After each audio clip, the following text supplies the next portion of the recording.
एक दिन शाम का समय, प्रदोष का दिन, प्रदोष काल, भगवान देवाधिदेव महादेव माँ जगतजननी पार्वती जी के साथ में भ्रमण करते। देखिए, अगर प्रदोष का व्रत नहीं कर सकते, प्रदोष के दिन आप व्रत नहीं कर सकते, मान लो आपसे भूखा नहीं रहा जाए, प्रदोष का व्रत नहीं कर सकते, प्रदोष के दिन आप भूखे नहीं रह सकते,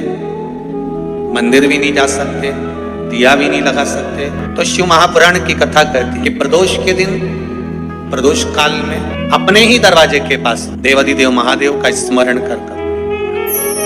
लक्ष्मी की वृद्धि के, कार्य सिद्धि के,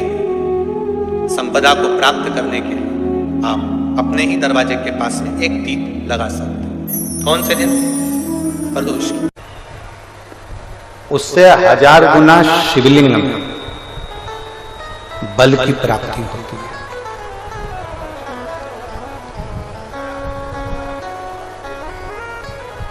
प्रदोष के दिन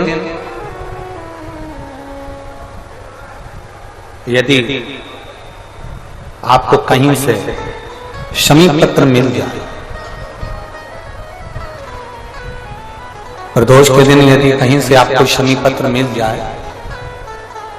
और प्रदोष काल में, प्रदोष का जो समय होता है, शाम का जो समय होता है प्रदोष काल, 4 प्रदोष 5 प्रदोष आप कर देखिएगा कि आपका कोई काम है, कोई नौकरी के लिए आप अप्लाई कर रहे हैं, कोई समस्या बड़ी विकट आ गई है, कोई तकलीफ, बड़ा गला पकड़ रहा है बेटा, कोई तकलीफ विकट आ गई है, कोई समस्या विकट आ गई है, प्रदोष के प्रदोष काल में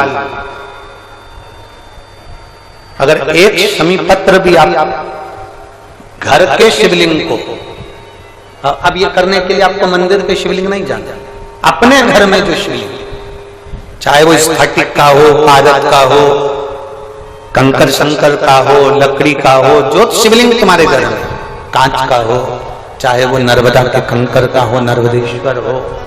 पाषाण का हो, जो शिवलिंग, चांदी का हो, सोने का हो, तांबे का हो, पीतल का हो, जो शिवलिंग तुम्हारे, एक शमी पत्र यदि आप भगवान शंकर के शिवलिंग पर समर्पित कर रहे हो और उस शमी पत्र को उठाकर रात्रि को 9:15 की जो एक मुहूर्त होता है, एक समय होता है, जिस समय पर हम अपने मन की बात भगवान शंकर को कहते हैं, पूर्व में भी इसका वर्णन हम कर चुके हैं कथाओं में, उस 9:15 पर वो शमी पत्र को उठाकर एक कागज में, एक कटोरी में उसको रख देते हैं। 4 या 5 प्रदोष के उस शमी पत्र को अपने पास में रखिए और जिस कार्य के लिए जा रहे हो उसको जेब में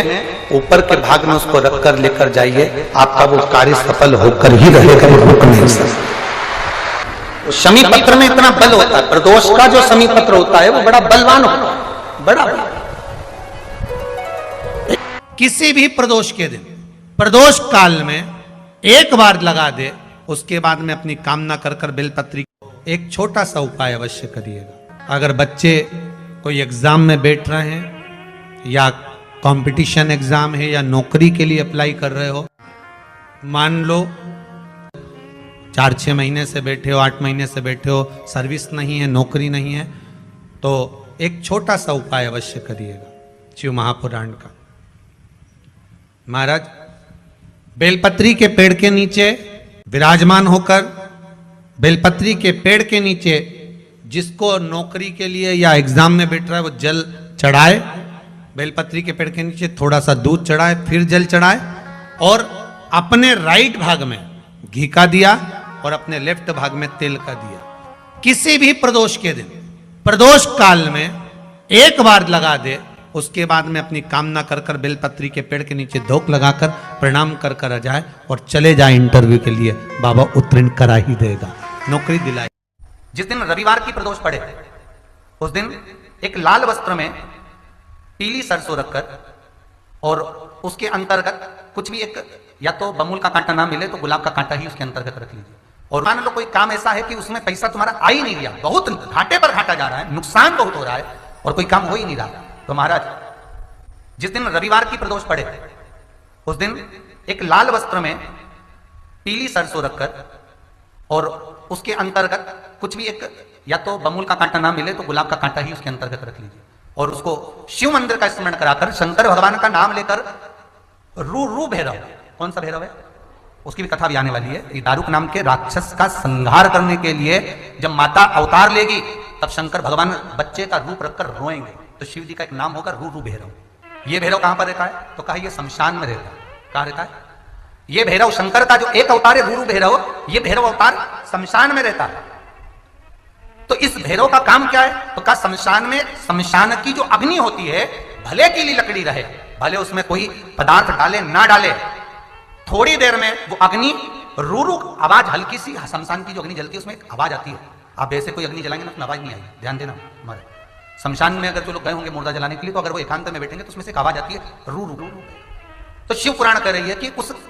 सरसों को कांटे को रूरू भैरव का नाम लेकर जिस व्यापार जो नहीं चल रहा है, दुकान जो नहीं चल रही है, उस दुकान के सामने उस व्यापार के सम्मुख में उसको जला दिया जाता है। ये करा जाता है रवि प्रदोष के लिए। महाराज कौन से प्रदोष? रवि प्रदोष के लिए, जो सुख का भान कराती है, व्यापार की उन्नति के लिए, समृद्धि के लिए, लक्ष्मी के लिए इसका प्रयोग किया जाता है। तो यहाँ पर दारुक नाम का जो असुर है, दारुक नाम का जो राक्षस है, उसका एक ही कहना है कि मैं मरूं, मना नहीं है ब्रह्मदेव पर, वो मरने का। नंदी का एक पांव जो ऊपर होता है, आप लोग दर्शन करे होंगे शंकर जी के मंदिर में नंदी के, तो नंदी का एक पांव उठा हुआ होता है, एक पांव नीचा की ओर होता है। हड्डी से जुड़ा हुआ रोग, नेत्रों से जुड़ा हुआ, मस्तिष्क से जुड़ा हुआ कोई रोग रहता है तो एक नीले कलर का फूल आता है महाराज, उस फूल में हल्दी डालकर गुरुवार का प्रदोष पड़ने पर जो नंदी के पांव के पास समर्पित कर देता है महाराज, उसका रोग धीरे धीरे समाप्त होने लगता है। लिंग पुराण कहती है कि नंदीश्वर भगवान के सामने जो पुष्प समर्पित करा जाता है उसको, ये तो लिखा था स्कंद पुराण और शिव पुराण, लिंग पुराण कहती है जो फूल आपने समर्पित करा उसको लाकर पानी की बाल्टी में डालकर आप स्नान भी कर सकते हो, उससे भी हड्डी के जितने रोग होते हैं उसमें आराम लगने लगता है। जैसे कहीं शरीर नहीं चल रहा, हाथ झुंड पड़ रहा है, हाथ काम नहीं कर रहा, हाथ में झुंझुनी आ रही है, कंपन आ रहा है, जैसे मान लो कोई, चाहे वो शनिचरी प्रदोष हो, चाहे रविवार की हो, सोमवार की हो, मंगल की हो, बुधवार की हो, गुरुवार की हो, शुक्रवार की हो, शनिवार की हो, कोई भी वार की हो, पर बैसाख महीने की प्रदोष काल में शाम का समय सूर्य डूब रहा हो, बस डूबा ही हो,